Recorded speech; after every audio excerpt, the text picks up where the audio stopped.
Hello everyone. Welcome to केनी studies.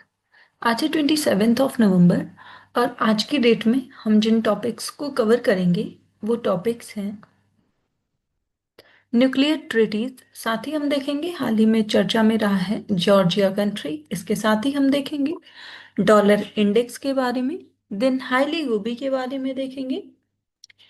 इसके साथ ही हम देखेंगे नेटो ऑर्गेनाइजेशन के बारे में और लास्ट में हम देखेंगे साइबर सिक्योरिटी इनोवेशन चैलेंज 1.0 के बारे में। शुरू करते हैं। आज का फर्स्ट क्वेश्चन है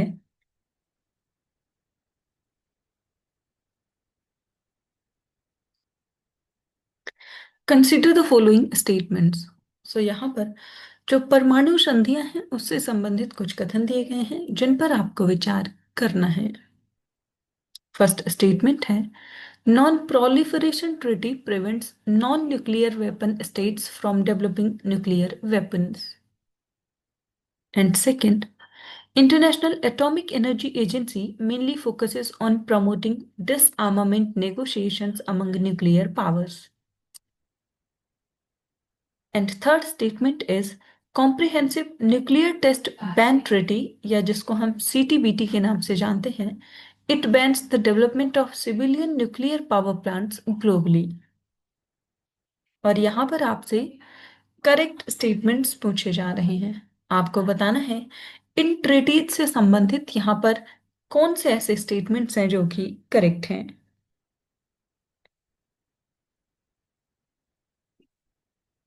और इस क्वेश्चन में आपका करेक्ट ऑप्शन हो जाएगा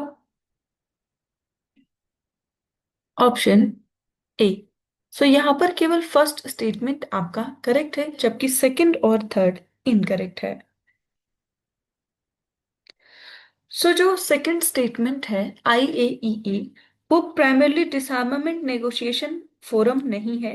ये फंक्शन करता है as a technical body focused on monitoring the peaceful use of nuclear energy. और जो CTBT है ये केवल प्रोहिबिट करती है न्यूक्लियर एक्सप्लोजन्स को। तो आप यहां देख सकते हैं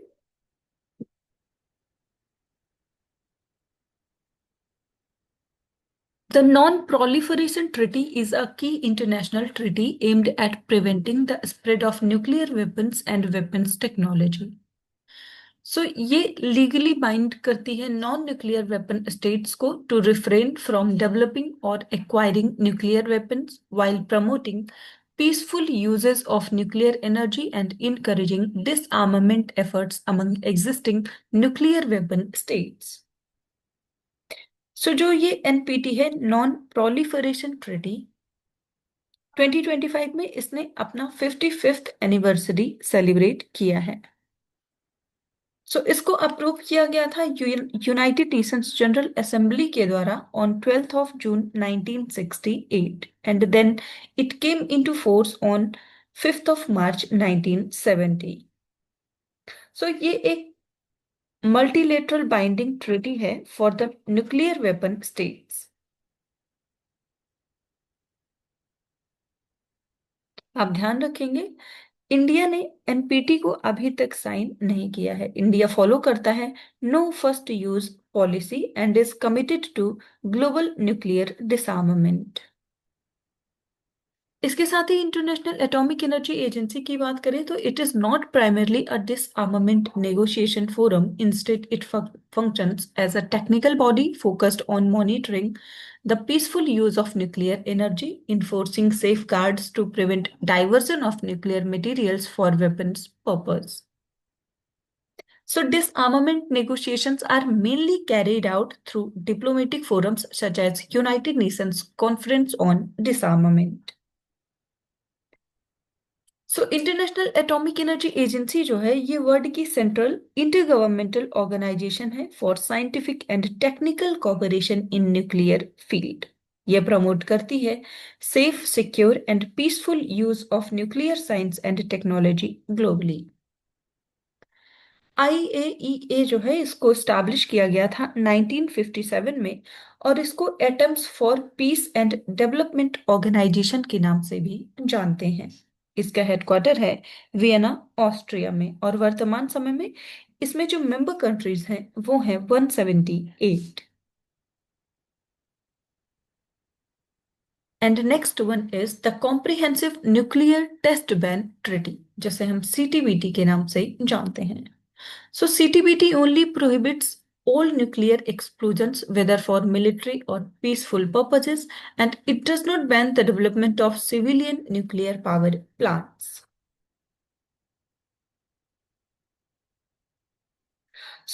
This treaty was opened for signature in September 1996 and has been signed by 187 nations and ratified by 178. So ये जो CTBT treaty है, this treaty cannot formally enter into force until it is ratified by 44 specific nations, 8 of which have yet to do. And these countries are India, China, Pakistan, North Korea, Israel, Iran, Egypt, and United States. बढ़ते हैं next question की ओर।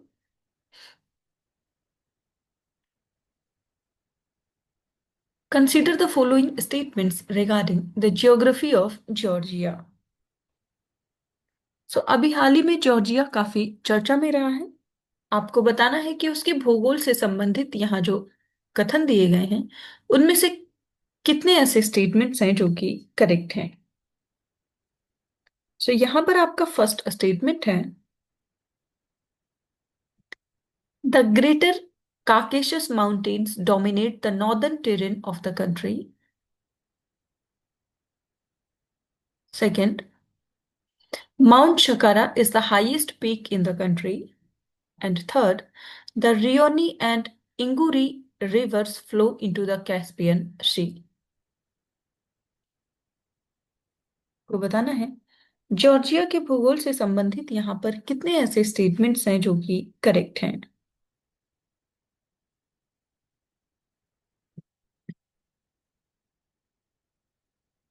और इस question में आपका correct option हो जाएगा option B. सो यहाँ पर आपका फर्स्ट और सेकंड स्टेटमेंट करेक्ट है, जबकि जो थर्ड स्टेटमेंट है वो इनकरेक्ट है, क्योंकि यहाँ पे बताया जा रहा है कि जो रियोनी और इंगुरी रिवर है वो कैस्पियन सी में फ्लो करती है। ये इनकरेक्ट है, ये ब्लैक सी में फ्लो करती है। अभी हाल ही में ये चर्चा में क्यों रहा, क्योंकि एक अग्रीमेंट साइन हुआ है इंडिया और जॉर्जिया के मध्य for the cooperation in textile and sericulture sector. इसके साथ ही जॉर्जिया की बात करें तो ये कंट्री है काकेसस रीजन में on the coast of Black Sea, and it is located at the intersection of Eastern Europe and West Asia, and today generally regarded as part of the Europe. बाकी आप यहाँ देख सकते हैं। So the Greater Caucasus Range forms the northern barrier of the Georgia, separating it from Russia. Mount Shakara is located in the Greater Caucasus Range and is the country's highest peak.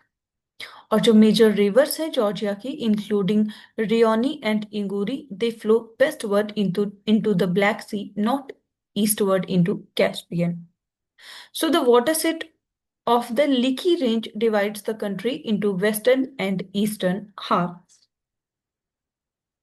So this country, Georgia, is bordered to the north and northeast by Russia, to the south by Turkey and Armenia, and to the southeast by Azerbaijan.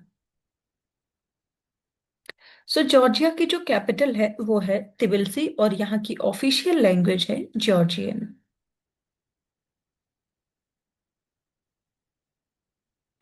Next question की ओर।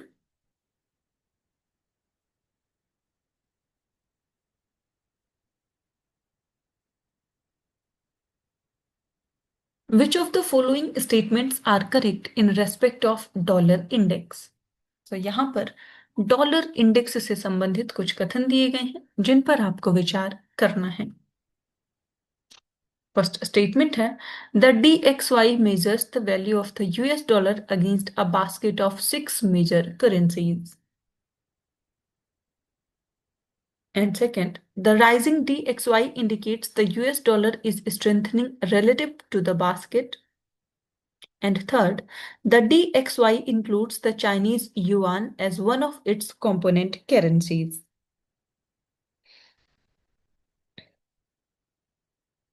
और यहाँ पर आपको बताना है कि जो dollar index है इससे संबंधित यहाँ पर कौन से ऐसे स्टेटमेंट्स हैं जो कि करेक्ट हैं।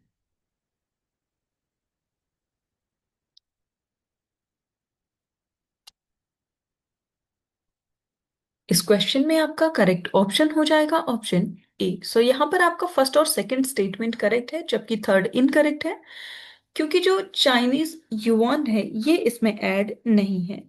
क्योंकि DXY जो है या डॉलर इंडेक्स, इसको क्रिएट किया गया था 1973 में। तब चाइना एक मेजर ग्लोबल ट्रेडिंग इकोनॉमी नहीं था।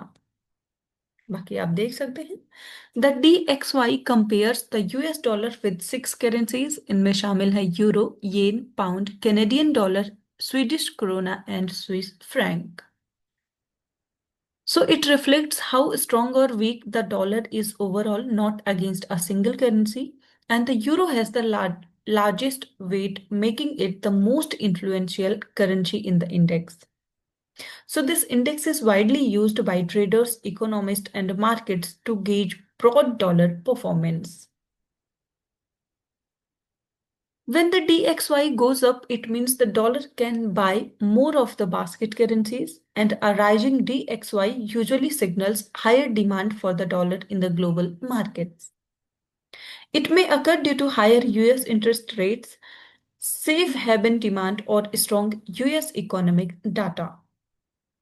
So, a strong DXY often puts downward pressure on commodity prices such as oil and gold. इसके साथ ही आपने देखा कि जो चाइनीज युआन है वो DXY बास्केट का पार्ट नहीं है, क्योंकि DXY को क्रिएट किया गया था 1973 में और उस वक्त China major global trading economy नहीं था। So despite China's large role today, the index has not been updated to include the yuan, and the DXY remains based on the original Cold War era currency mix dominated by the Europe and Japan.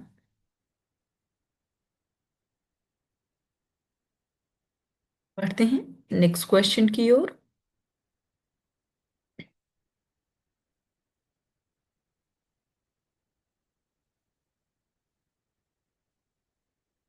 Heli Gubbi is part of which major geological feature. हाल ही में काफी चर्चा में रहा है heli गुबी। आपको बताना है कि यह किस प्रमुख भूवैज्ञानिक विशेषता का हिस्सा है।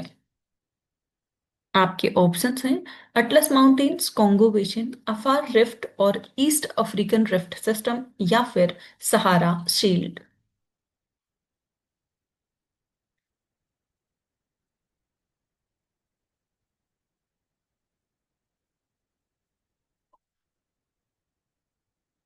इस क्वेश्चन में आपका करेक्ट ऑप्शन हो जाएगा ऑप्शन सी। सो हेलीगुबी जो है ये संबंधित है अफार रिफ्ट या फिर ईस्ट अफ्रीकन रिफ्ट प्रणाली से। आप देख सकते हैं Hayli Gubbi is a volcanic field located in Ethiopia within the Afar region, and this region is part of the Afar Rift, which itself is a component of the larger East African Rift system. So the Afar Rift is one of the most active zones continental on Earth, rifting where the Arabian Plate, Nubian Plate, and Somalian Plate are pulling apart. So this divergence thins the crust and allows basaltic magma to reach the surface, forming volcanoes like Haile Gobe. सो ये जो अफार reason है इसको अफार triangle के नाम से भी जाना जाता है, और ये एक जियोलॉजिकल डिप्रेशन है in the horn of Africa. और इसका जो विस्तार है वो कंट्री के हिसाब से देखें तो 3 कंट्रीज में है, और ये कंट्रीज हैं इथोपिया, जिबूती एंड इरिट्रिया। आप ध्यान रखेंगे जो 3 कॉन्टिनेंटल प्लेट्स इससे संबंधित हैं वो हैं Arabian plate, Nubian plate and Somalian plate. बढ़ते हैं नेक्स्ट क्वेश्चन की ओर।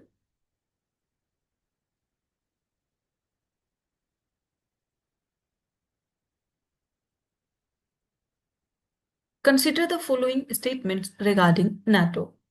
सो यहाँ पर नॉर्थ अटलांटिक ट्रीटी ऑर्गेनाइजेशन से संबंधित कुछ कथन दिए गए हैं जिन पर आपको विचार करना है। फर्स्ट स्टेटमेंट है, NATO was established in 1949 with the primary aim of ensuring collective defense among member countries. And second, Article 5 of the NATO Treaty states that an attack on one member is considered an attack on all. और यहां पर आपसे correct statements पूछे जा रहे हैं। आपको बताना है नेटो से संबंधित यहां पर कौन से ऐसे स्टेटमेंट्स हैं जो कि करेक्ट हैं।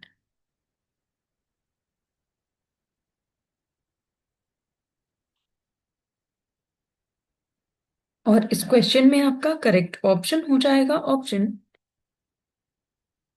बी। सो यहां पर ये दोनों ही स्टेटमेंट्स करेक्ट हैं। इस चीज का जिक्र कि एक सदस्य पर हमला सभी सदस्यों पर हमला माना जाएगा, इसका उल्लेख है आर्टिकल 5 में। और आपने देखा कि नाटो को स्टैब्लिश किया गया 1949 में। आप देख सकते हैं। So NATO was formed in 1949 after World War II to counter rising security threats, especially from the Soviet Union, and the alliance's core purpose was collective defense, meaning member states would support each other in case of external aggression. So the founding treaty emphasizes maintaining peace and stability in the North Atlantic region. And Article 5 is the most important clause of the NATO Treaty, establishing the principle of collective security. So ये emphasize करता है that if one member is attacked, it means all members will assist, including using armed forces if needed. So Article 5 has been invoked only once in history after the 9/11 attack in the United States. आपने देखा कि ये जो NATO है ये एक political और military alliance है uniting countries from the North America and Europe to ensure collective security and stability. इसके ऑब्जेक्टिव की बात करें तो आपने देखा कि ऑब्जेक्टिव वही है, प्रोवाइड करना safety to the members against external threats, and this country also focus on crisis management using diplomatic and military strategies. So it ensures military readiness through modernization and strategic planning. वर्तमान समय में NATO में जो member countries हैं वो हैं 32। तो recently जो सबसे नई मेंबर कंट्री जिसमें शामिल हुई है वो है स्वीडन।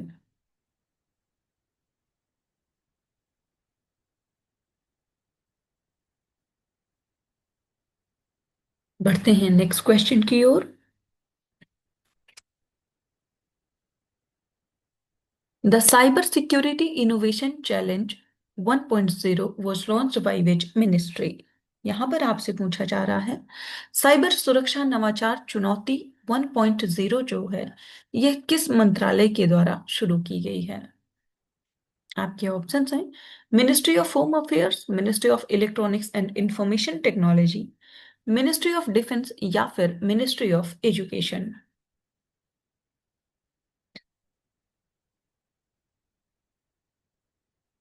और इस क्वेश्चन में आपका करेक्ट ऑप्शन हो जाएगा ऑप्शन बी। सो ये लॉन्च किया है ministry of electronics and information technology ने। आप देख सकते हैं Ministry of Electronics and Information Technology launched the Cyber Security Innovation Challenge 1.0 under the Information Security Education and Awareness Project. ये जो प्रोजेक्ट है ये इनिशिएटिव है ministry of electronics and information technology का और इसका पर्पस है बिल्ड करना human resources in information security and spread awareness on cyber hygiene and cyber security. So this project is implemented through 50 selected institutions in a hub and spoke model, including premier institutes like IITs, NITs, and triple ITs. आप ध्यान रखेंगे हाल ही में चर्चा में रहा जो cyber security innovation challenge है इसको लॉन्च किया है ministry of electronics and information technology ने।